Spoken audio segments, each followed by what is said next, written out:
Thank you, Christopher. And here's the pointer. Some of you may know that when I was on this platform a few weeks ago, I was introduced by the Chancellor, and when he'd finished, he picked up his papers and scooped them off the thing and sent the pointer ricocheting off the stage somewhere, and it took the technicians some time to work out where it had happened, and when they discovered it, it was disabled. The result of which we had a barrage of Facebook comments that said the Vice-Chancellor doesn't understand technology. Anyhow, there we go. So the university's 5-year strategic plan, becoming a great research university, ends in a few months, and one of the nice things about being appointed Vice-Chancellor just now is the opportunity to develop a new plan instead of having to work on an existing one. Having been asked to do a 5-year plan, I then upset the apple cart by saying I'd do a 10-year plan, because 10 years almost takes us to the university's 150th birthday in 2024. So the question we're posing is, what kind of university would we like to have at the sesquicentennial? There's 2 months of discussion now, as you know, and I hope everyone was able to get a copy of the paper as they came in, if you didn't get one on the way out. But before we talk about the future, Han Boltersen, the head of classics here, a couple of weeks ago sent me an article in which he reminds us that Cicero said that those who don't understand their history remain children. So in that spirit, I'm going to first say a few words about the past. I have to tell you that for someone like me, coming from the outside of the university, it's pretty remarkable that a provincial town of 30,000 people in the 1870s, like Adelaide, would think establishing a university was a priority. And it's even more astonishing than just 20 years after it started, it was already at the frontier internationally in several of its teaching and research areas. Now, how did that happen at that time and with such speed? To understand how that happened, we need to think about 4 factors. Firstly, there was the character of South Australia itself, and as I'm sure you know, unlike the eastern states, South Australia had never been a penal colony. The Germans, the Irish, the English, the Scottish who settled here had come here of their own free will. They'd come to escape religious intolerance in some cases, social inequality in others, and they were determined to establish a society that was democratic, that was progressive, and that was tolerant. These were people who were collecting library books for a state library before they'd ever left Europe, before the colony began. So there was a special quality to the place.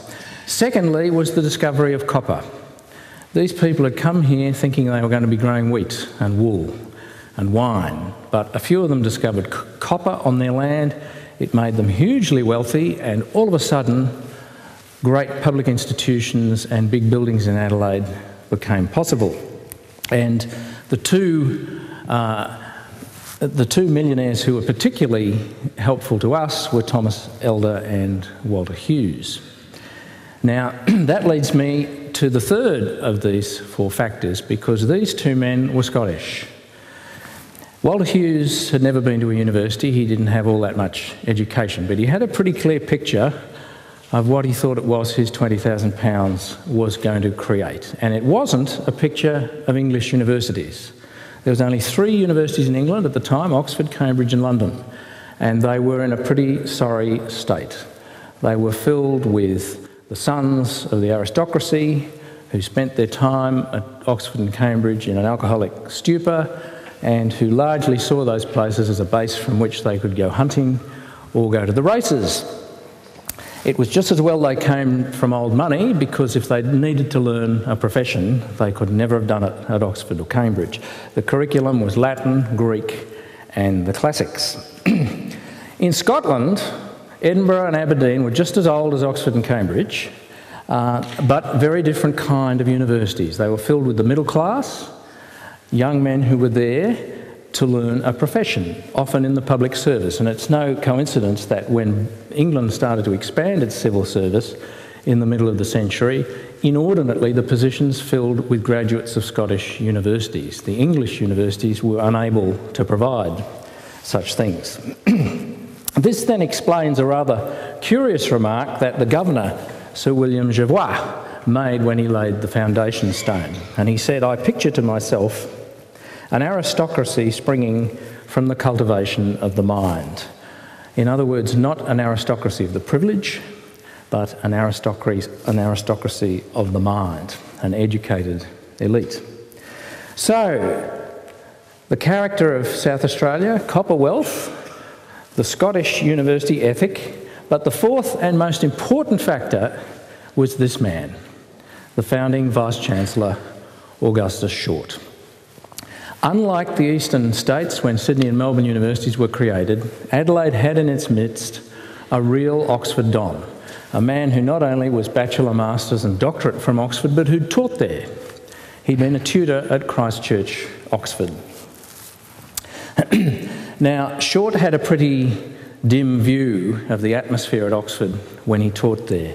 And in his memoir at the end of his life, he talks about these aristocratic playboys that he had to deal with, who, if the dean tried to discipline them, then they'd paint the dean's door red, or on one occasion they dug up the dean's vegetable gardens and replanted his cabbages in the pebbles of the driveway. Short wanted to make sure that in his class, these young aristocrats made something of themselves. And my goodness, did they. Short's class at Christ Church, Oxford of 1834-35 must stand as one of the most remarkable in 19th century universities. Let's look at some of his students.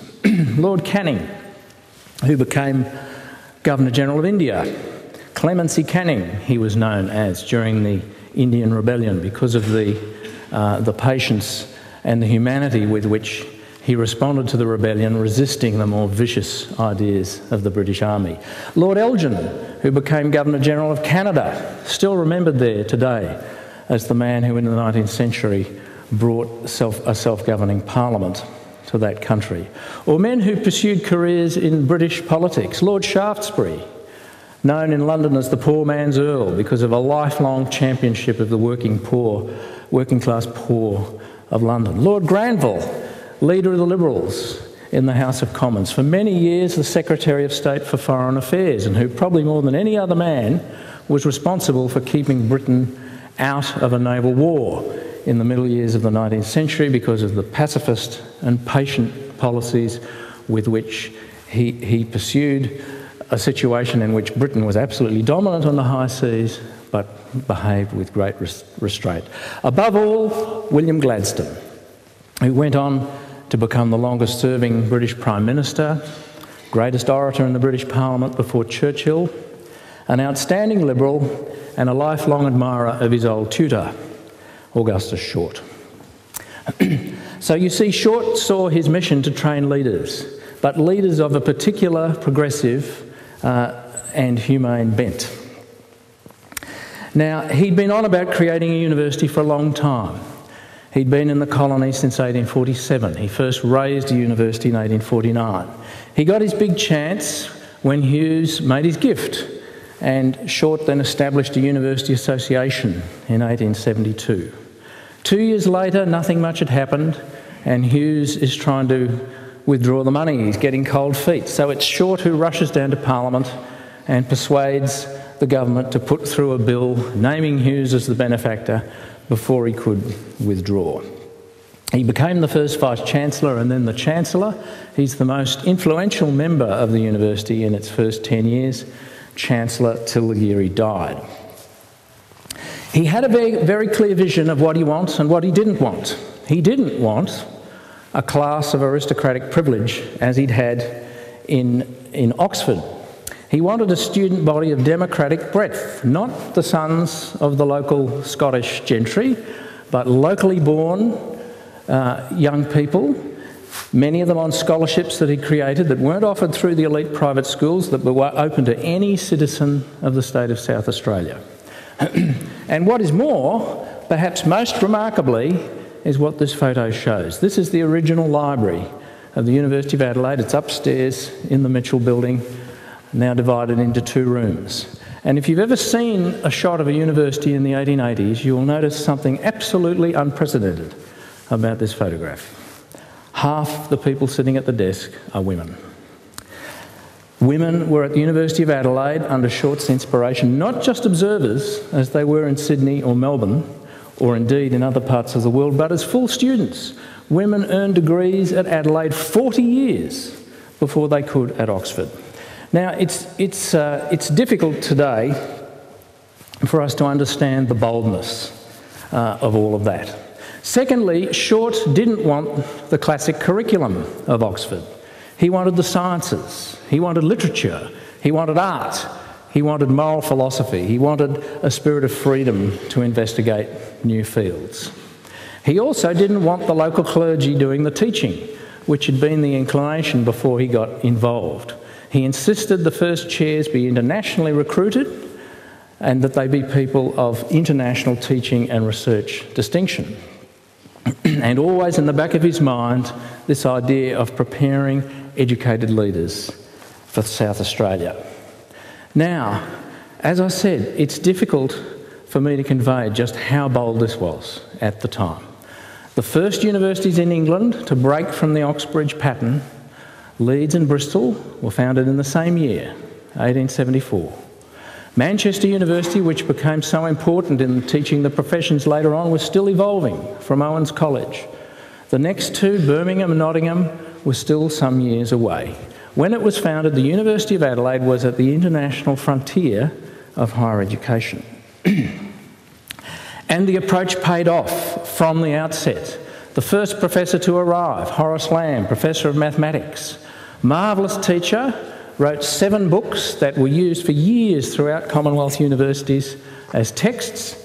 His Hydrodynamics, a little classic, is still in print today, written here in Adelaide in the late 1870s. Dynamical Theory of Sound, still ordered on Amazon.com today. The first professor of the natural sciences, Ralph Tate, enormous impact on the establishment of scientific research in Australia.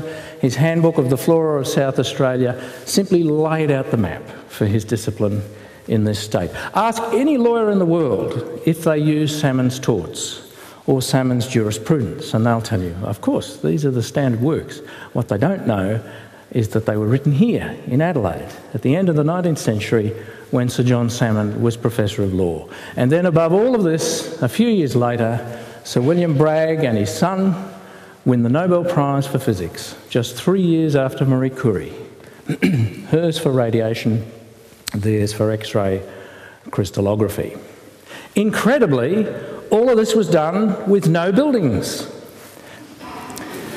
The government gave just 2 hectares as a campus. That's this little ring of sandstone at the front. In the 1920s, they added all the red brick lower part, another 10 hectares. In total, 12 hectares. It's the smallest public university campus in Australia. The smallest in Australia. For the first 6 years, there was no buildings at all. Horace Lamb gave his classes in what is now a girls' school in town.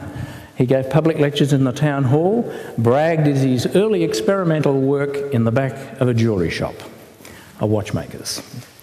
Now, having seen this lukewarm support, Short knew that he was going to have donors. So he threw the university open. There were open days, there were forums that he called conversazioni, and most importantly, he established this big set of public lectures in the town hall that went on for 50 years. Brilliantly given by Tate and Lamb and others, lecturing on a whole array of subjects, and which really wedded the university into the community and gave it a tremendous sense of importance. Thus, the University of Adelaide, in its first 40 years, a student body of democratic breadth that reflects the spirit of and the values of the state itself, a goal to educate leaders, excellent teaching and research staff internationally recruited, and a tremendous importance to the community. Now, you can still see traces of the original vision in the university today. Adelaide still hits above its weight in producing leaders. The Lord Mayor of Adelaide, the Premier of South Australia, the Prime Minister, all students from here. 150 of our graduates and staff, members of the learned academies in Australia, 2 Nobel Prizes in just the last 7 years. The democratic breadth of the student body remains an ambition. Now, we can always do better, of course, with Indigenous students, with students from low socioeconomic backgrounds. But let us not forget that 14% of the entire student body here is low SES, double any other Group of 8 university. At Melbourne, it's 6%. Why? It's no coincidence. It was in the original vision of the university. There is a profound commitment to democratic breadth. The tradition of investigating new fields lives on, in one respect through the creation of the 5 research institutes that attack wicked problems in an interdisciplinary kind of way. The commitment to teaching is captured in a series of bold initiatives here, the e-learning initiative, the wonderful Hub Central, and after a period of trailing the GO8 in our CEQ results at last, in the last set of CEQ results, we are equal to or better than the GO8. These things are paying off. The importance to the community I hear every time I step off this campus. And one other thing to mention is that we've benefited the last few years by a very strongly managed budget. The 5% margin in the budget here would be the envy of any Australian university. It's what has made possible this big capital works program with the new buildings the last few years. Okay, let's go to the future. What will higher education look like in 2024? First of all, we'll have a totally globalised student market. The US and Europe are now waking up to the extraordinary financial power of recruiting foreign students in large numbers. They will outpace us very soon, and we're not helped by the strength of the Australian dollar, which now makes us so expensive, by the bad publicity about violence against Australian students of a year or so ago, by a series of ill-conceived student visa changes a couple of years ago, which have now been set right but leave a bad smell that takes years to wash through the system. Meanwhile, Asia itself has now ramping up outstanding universities of its own in China, in Singapore. There'll be less need for Asian students to leave their country by 2024. While at home, the caps have come off. We're in a very competitive environment, and just at a moment where in the state of South Australia, school completions are quite flat. So there's increasingly fierce competition for a market of school leavers that's not increasing. I suspect by 2024 we'll have more sophisticated ranking systems than we do now. Hopefully ranking systems that can measure not just a few scientific disciplines but all disciplines, that don't assume that research is the only measure of a university, that understand that universities have a wide range of missions depending on their location and their philosophy. Graduate employment skills in the next 10 years will be much more carefully monitored than they are now. We know from student surveys that students across the country are not very satisfied that they're being well prepared for graduate employment. And one of the things TEXA plans to do is to monitor this, to gather up those graduate attribute statements from the universities and see if we're just paying lip service to them or if we really are mapping those skills down into the actual teaching. Flexible learning will be commonplace. Even students who went to school 9 to 4, Monday to Friday, every other aspect of their life will be 24/7. They'll be assuming their university content will be delivered that way too, and of course a significant way it will be delivered is through e-learning. By 2024 that will be absolutely universal. Global research networks will be standard. The cost of much of the equipment that especially the hard sciences use in research are now already beyond what a single university can afford. So conglomerates of universities, government, industry, private enterprise, research institutes coming together to do these things together will be standard. I suspect that government grants for research will be plentiful, far more so than they are now, but they will be very focused. They will be focused on things that governments regard as social priorities, as major world international challenges, food security, water shortage, the rise of terrorism, and so forth. Research-only staff will continue to expand. But research students will be in enormous demand outside research, because 10 years from now, many of the people in this room will be retired. Universities throughout the country will be replenishing the exiting baby boomer academics with younger staff, and many of those talented research students will be attracted off into teaching careers instead. It'll be harder and harder to hold good researchers in research careers. I'm afraid that government intervention will just increase. Governments already regard universities not as autonomous bodies, but simply as tools in a labour market process. You press one button and we start offering some course that's where there's a labour shortage, and then that labour shortage changes, so you press another button and we stop that and we start doing something else. That's what's going on. I'm afraid it's going to get worse. And of course, every university will have had rising costs. Every university will be desperate to get philanthropic money, sponsorship from business, to diversify their resource base. So if you're sitting out there in a philanthropic foundation or in a business or in a community organisation, you're going to have every university in the country coming at you wanting money. It's going to be a very, very competitive environment. Now, in the paper, in response to all of this, we're suggesting that there's probably 8 things that ought to be done.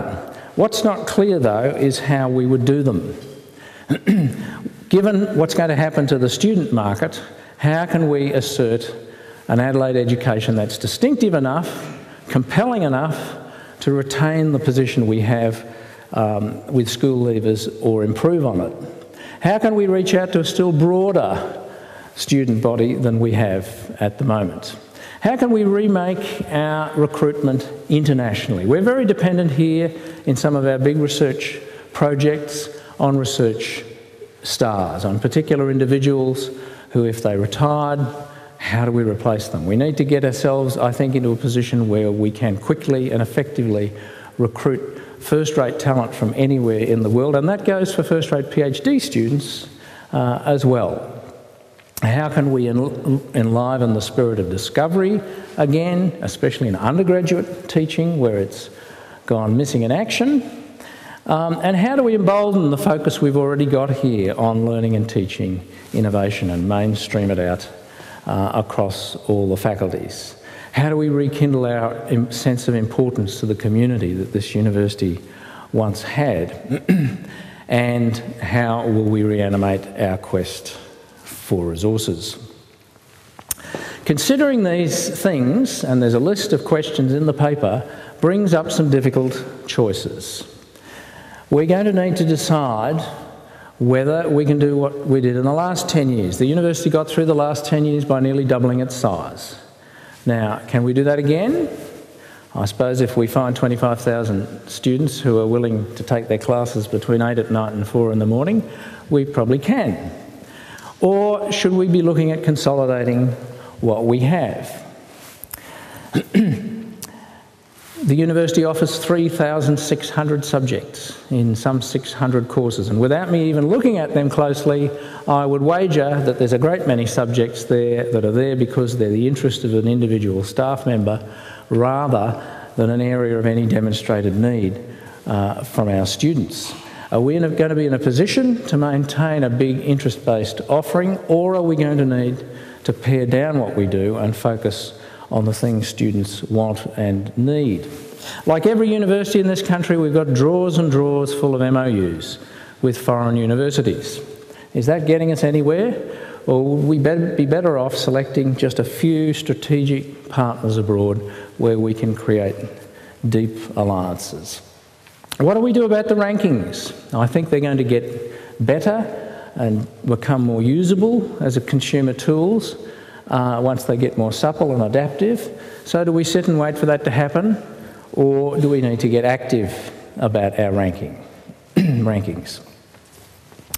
Will we be able in the next 10 years to stick with a traditional curriculum, a traditional academic calendar of people starting at sort of 9:30 in the morning, and hands up those who want to give a lecture at 4 o'clock on Friday and suddenly no one's in the room?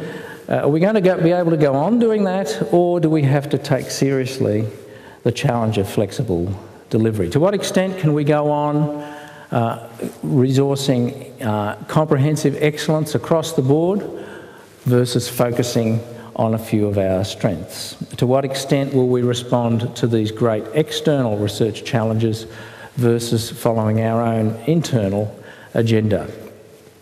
Now, when I gave my inaugural lecture a few weeks ago, I put up one university that's doing some things to address these challenges, and I just want to be clear, you know, that before everyone packs their bags to head for Santa Barbara, that I'm not suggesting that's the future of the University of Adelaide. There's plenty of universities doing what they're doing. Just to recap what they're doing is, at Santa Barbara they've created a university within a university. They understand there's a great many students now who are out there working. Even though they're enrolled full-time, they're working 20, 30 or more hours a week.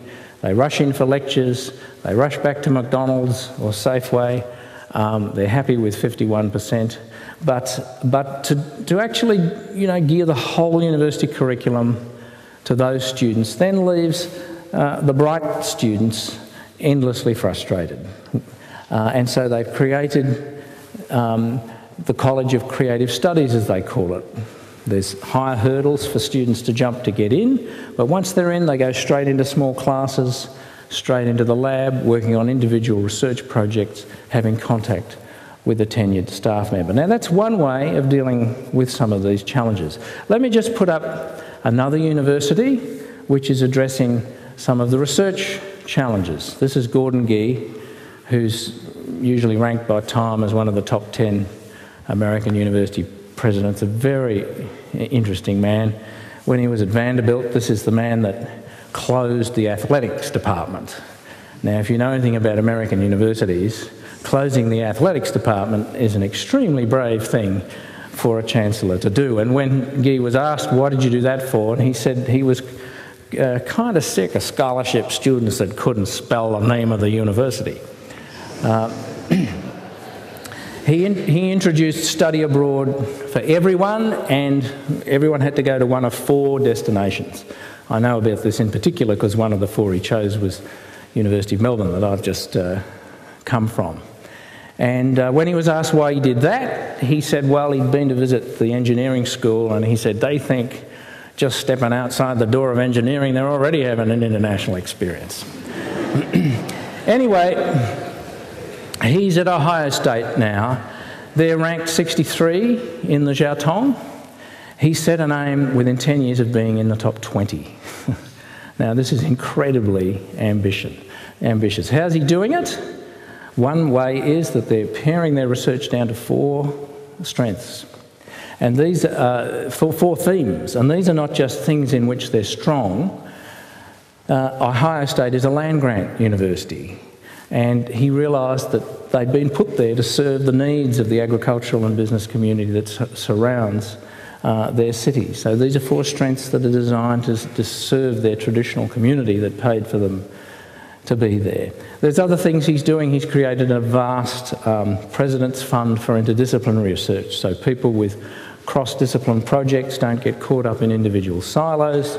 They can just band together, and there's money, central money for them to come into a consortium for as long as they need it. So, you know, there's lots of ways of addressing some of these challenges. As we think about them, though, in the next couple of months, there are some things for which I think a university should stand and which should never be at issue. No matter how global the student market becomes, we mustn't lose sense of our autonomous identity. The universities that will succeed 10 years from now will be those that have a real sense of place, a sense of value, a sense of culture, and who come to deal with other partners of equally strong senses of identity as equals. Even the largest global research network needs a leader. Many of them begin with the ideas of a single researcher, and we must never lose a sense in globally networking research of the primacy of the individual researcher. Also, no matter how enmeshed we become in short-term applied research, answering the wicked problems that are set before us, we mustn't ever lose our commitment to long-term basic research. If a university like this is not doing basic research, who is going to do it? And as you know, many of the world's urgent problems in the end get solved out of basic research, not applied projects with a short horizon. You'll know, if you've heard me on all this before, that I believe for a university like us, there's an imperative about the unity of teaching and research. That in a university like ours, the most exciting thing about teaching ought to be discovery, individual discovery for students, that's an ideal. You'll also know that, in my view, we need to protect and cultivate the small cohort experience. Somehow in this mass of 25,000 students, find a way that in every subject, of every course, of every year, there's something, just something, where a student is in a small room in close contact with a tenured staff member. It's what you and I remember from university. I don't know about you, but from university I remember a couple of inspirational professors that transformed my life. I didn't deal with them in classes of 1,000. I dealt with them in a small cohort. So, as over the next couple of months we consider these questions, I think one of the things that would be great to do is for us to recapture the original vision that started this university. And the Adelaide student body, one of democratic breadth and brilliance.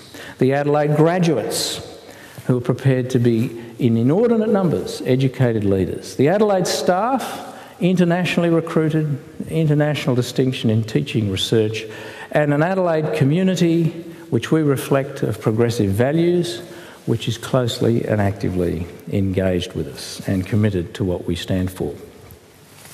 Now, you'll see in the paper there's an email at the back. Any of the staff or students are invited to respond. We'll post on the website every response we get over the next 2 months.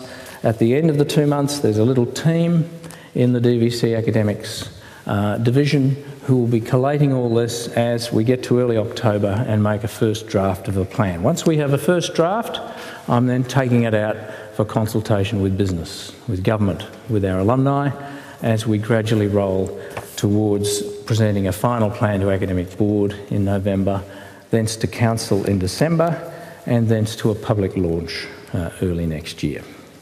So please have a look at this document, and I'll now hand back to Christopher for questions.